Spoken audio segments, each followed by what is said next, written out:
know some Democrats who are the most pro-black people I've ever met. And I just think it's wrong when we allow one group or the other to use the trigger of racism to their advantage, because neither party has ever paid reparations. Neither party has improved black wealth.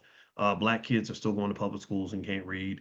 The kids are still getting shot up in black neighborhoods. So who's really fixing the issue? Ain't nobody fixing the issue. So don't come at me with like, oh, you shouldn't support this politician because they're racist. All these people, they're not helping us at all. And you're talking to somebody who dealt directly with the Obama administration. I remember just being so disappointed. I was so irritated. I was angry. I was a believer who turned into a non-believer because of what I saw.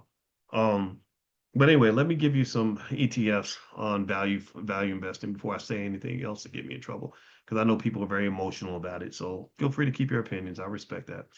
So the Vanguard Value ETF, VTV, the ticker symbol was VTV. That's how you can value invest in some value stocks with that. There's iShares Russell's 1000 Value ETF, and this is a broad U.S. value exposure across a lot of large and mid-cap undervalued stocks. That's IWD. IWD. ETFs are a great place to put money if you are a beginner, because a lot of people make mistakes by picking crazy stocks, when they first get started, because their friends tell them, buy this stock, it's 80 cents. Well, usually 80-cent stocks are 80 cents for a reason. Most of them are not the best companies to own.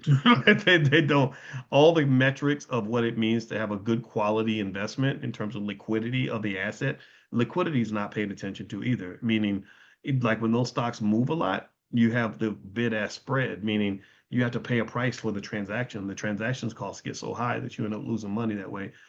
Quality companies, if you're not sure,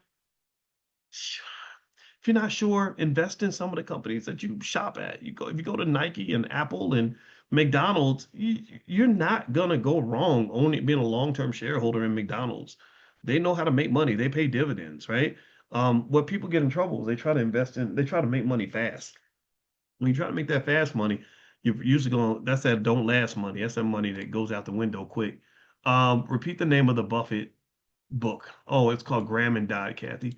Graham and Dodd, Value Investing, Value Investing. Last question. How do you feel about the possibility of the U.S. military bombing Iran? I don't like it. I don't like bombing people, and war is just bad. And we have to live under this constant threat that one day, unbeknownst to us, somebody decides to launch a nuclear missile across the sea. Then at that point, everything's over. Everything's done. Every country has the power to annihilate damn near every other or there's probably like maybe, I guess, maybe like eight countries that, or six or something, that have the ability to annihilate any of the other countries that they fight with, any of the other six. So the U.S. can annihilate any country on Earth. The Russians have the hypersonic missiles. The Chinese got it. So it's not pretty, right? It's sad to watch. And so it makes me believe that maybe we're living in a simulation, and there's like some like kid in that's running the world in his basement. Well, on a computer, who's stopping the world from destroying itself, or we're just done, because I don't like the fact that we're all kind of hanging on by a thread. So until then, we'll just keep meeting for class. And if the nuke ever comes or something, then I'll just say I love you, and I'll see you on the other side. We'll be meeting for class in heaven. So there we go. All right, because we ain't gonna stop no matter what. Death can't even stop us, right? All right. So anyway, let me stop being so grim, and let me say thank you guys for hanging out with me. It was wonderful to see you. Yeah. The other ETF, I think it was VTV, and the other one was IWD.